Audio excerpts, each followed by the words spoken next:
This country has come a long way since those first fledgling attempts to create a sensible American highway system. When the wealthy first started taking day trips in their brand new automobiles, they found a disconnected network of farm roads and ruts. Soon there was a national push for better all-weather roads. One of the first people calling for such a system was industrialist Carl Fisher.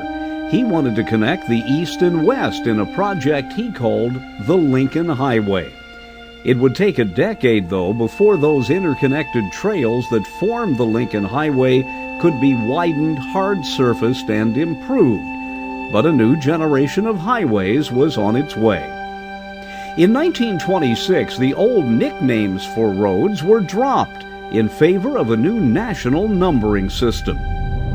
One early attempt at building what we would call a limited access road with no at-level crossings was the Long Island Motor Parkway.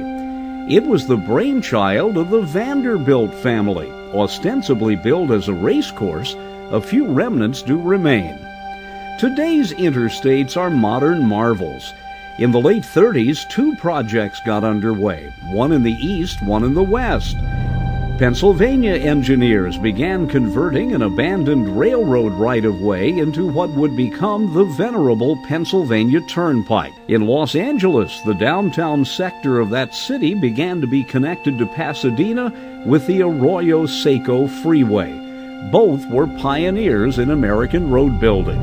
Following World War II, highway construction began anew. And then in the 50s, President Dwight Eisenhower signed a bill that would jumpstart what we now know as the Interstate Highway System.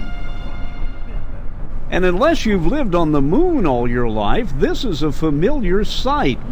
This is Interstate 210 outside of Los Angeles, and traffic isn't that bad. But as you get closer to Los Angeles, you live in fear that you're not going to be able to keep up your speed. The closer you get, the more congested the interstate highway becomes. And then you enter the truck zone, and the road gets rougher, and it's harder to hold the camera still. And you wonder if there's not a better way to get there. Finally, you're near your destination, and you take your off-ramp. You're a little bit happy that you've gotten out of the freeway traffic, but in LA there's always that street traffic you have to contend with, and more rough streets, with your GPS telling you which way to go. You know, it can be a real headache to drive anywhere in an urban area. The question is there a cure for this?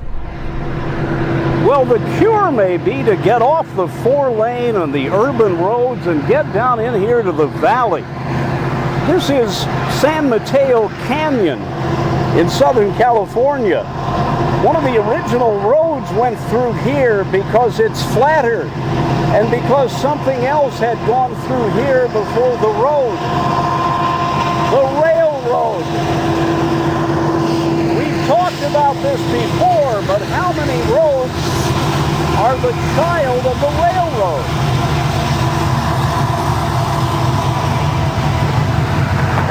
Kind of fun, isn't it? And there's proof even in urban areas of where the railroads used to go. See the overhead wires? Those are for the electric light rail here in LA, going down the same right-of-way where the freight trains used to go. So here we are back on the rural road, one of the old roads through Southern California, going along the railroad track, and my map shows me that in a little bit we cross that railroad track. So maybe we better put the pedal to the metal and make sure we get there first. And we didn't. And oh, look at this. And guess what happened? And what an example of pitifully bad timing. Just as the one train cleared, or was about to, and maybe just was 2 cars shy of clearing, another train's going this way. So we got the benefit of seeing 2 entire freight trains. Whoopee! So whether you're waiting for the second of 2 freights in the middle of nowhere or navigating a big interstate highway, it's all part of the American highway experience. I'm Dennis Daly.